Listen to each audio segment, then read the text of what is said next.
Bismillahirrahmanirrahim. Assalamualaikum warahmatullahi wabarakatuh. Halo anak-anak, bagaimana kabarnya hari ini? Semoga anak-anak dalam keadaan sehat walafiat. Amin amin ya robbal alamin. Berjumpa lagi dengan Bu Nila untuk belajar akidah akhlak, pelajaran 9 iman kepada Nabi dan Rasul Allah.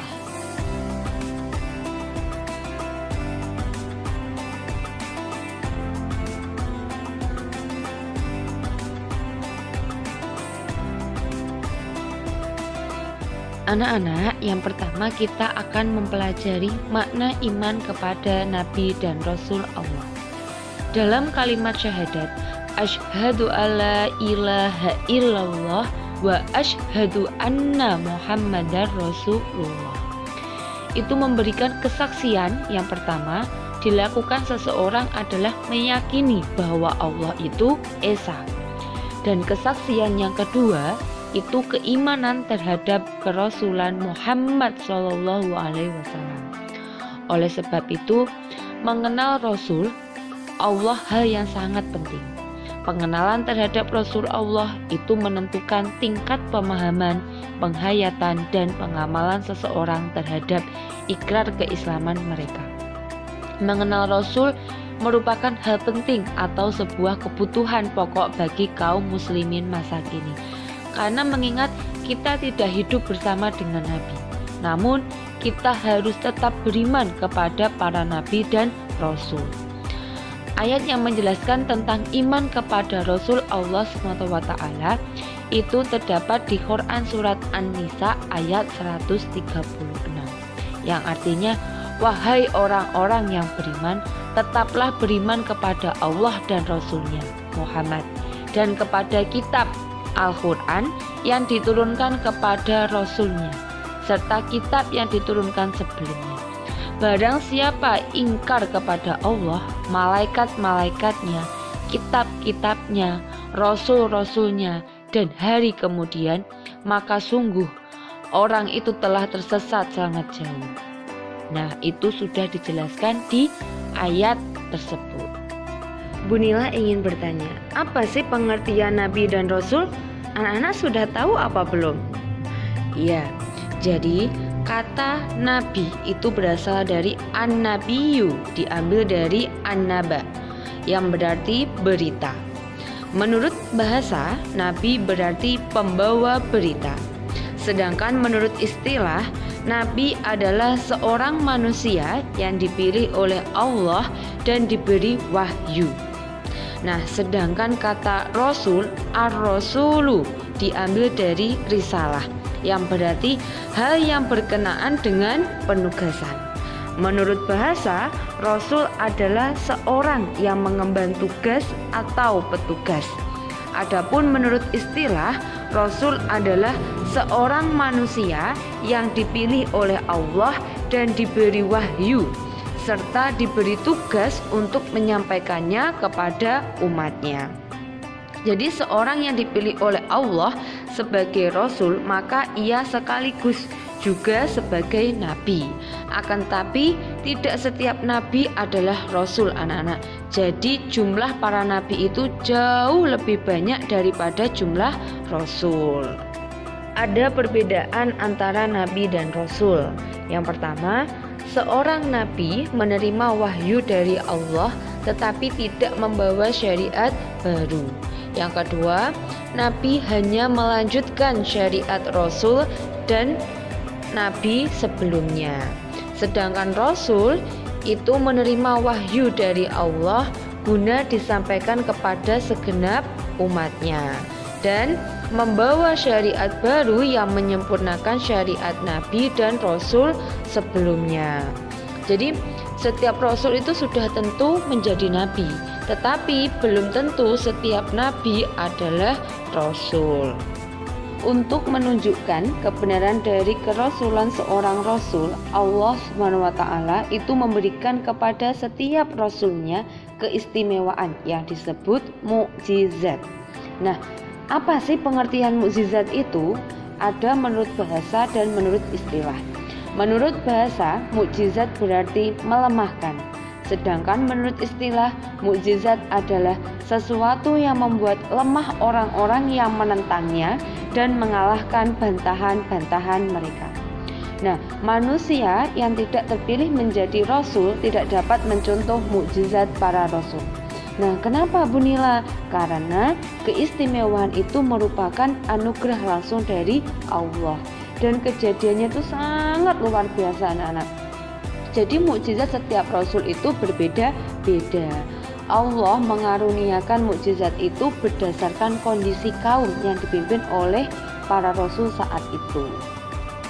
Yang kita pelajari selanjutnya yaitu C, jumlah nabi dan rasul.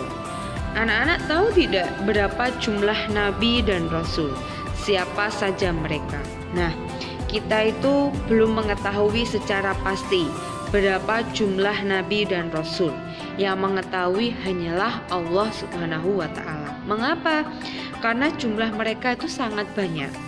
Sebagian itu diberitakan kepada kita melalui Al-Quran, dan sebagian besar tidak diberitakan.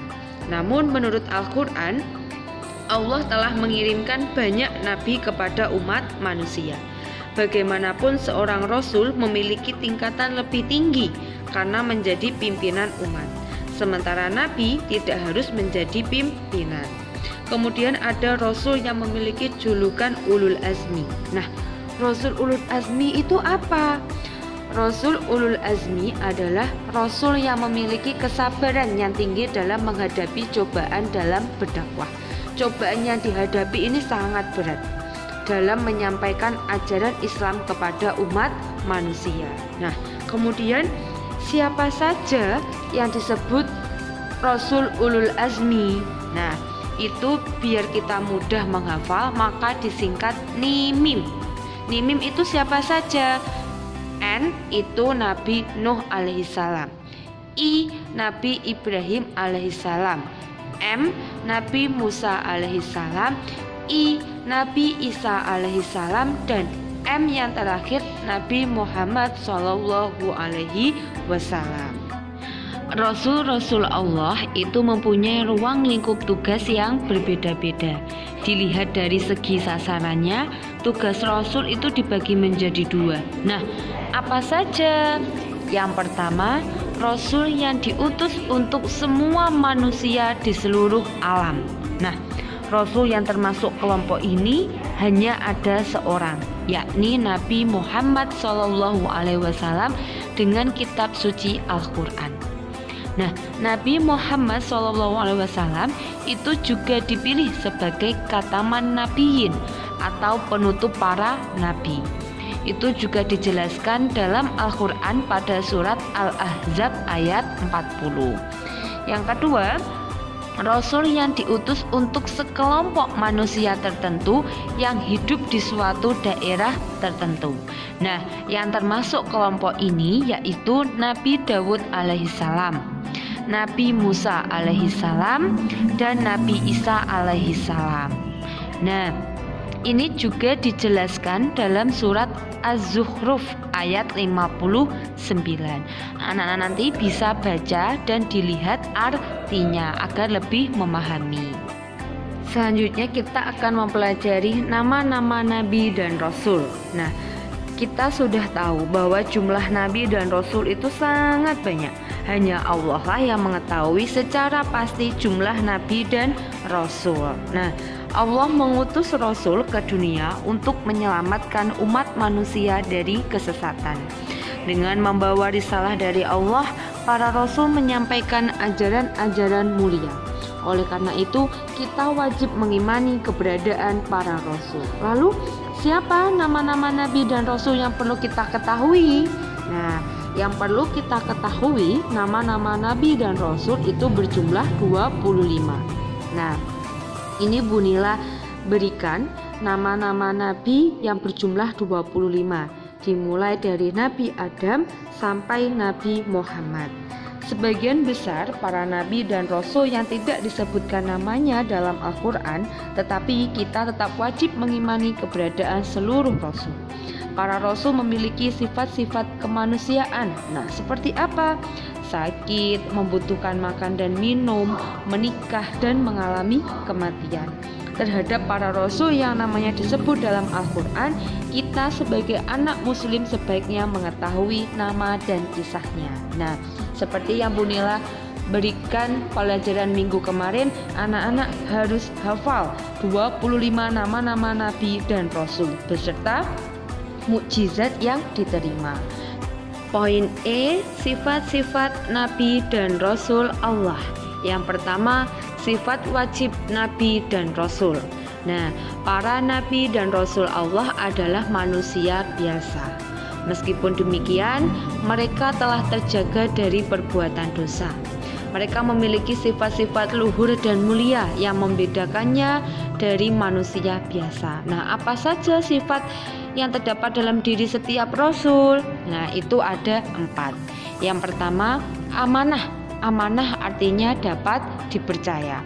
Seorang rasul pasti dapat dipercaya janji-janjinya, karena hal tersebut adalah janji dari Allah. Oleh sebab itu, seorang rasul tidak pernah berkhianat, baik terhadap sesama manusia maupun terhadap Allah. Yang kedua, sidik. Sidik artinya apa? Sidik artinya benar.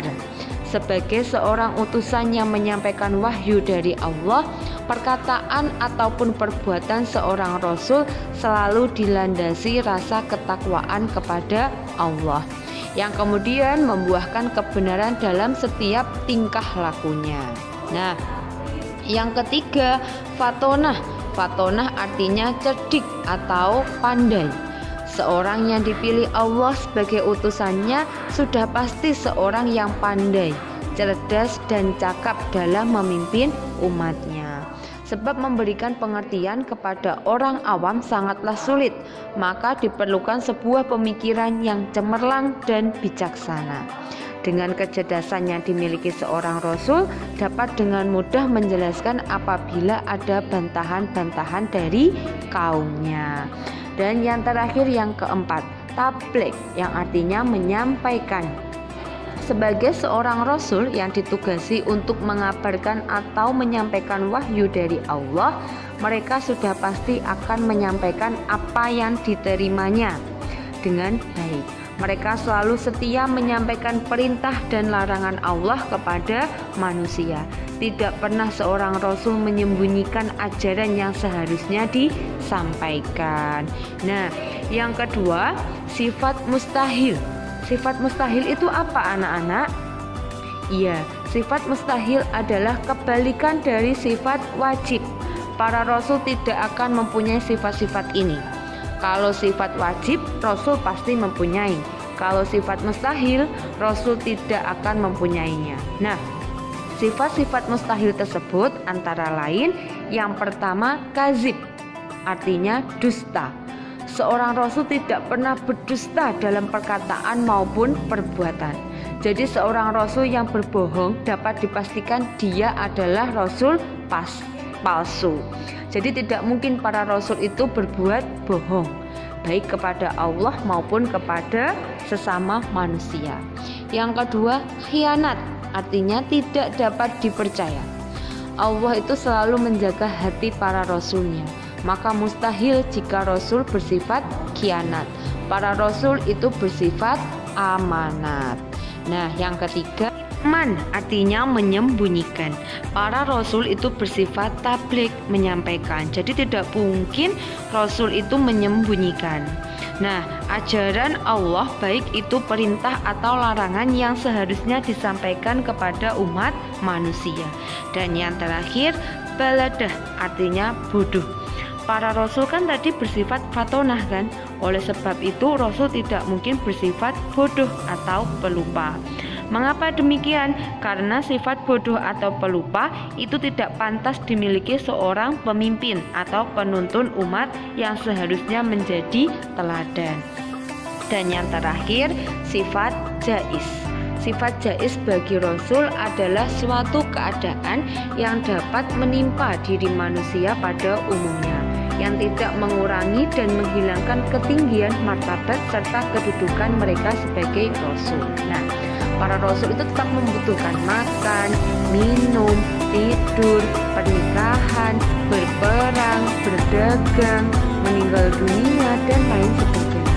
Namun, sifat-sifat tersebut tidak akan mengurangi derajat kerasulannya. Semua hal yang dilakukan para rasul berlandaskan rasa takwa kepada Allah. Yang terakhir kita pelajari yaitu meneladani sifat-sifat Nabi dan Rasul Allah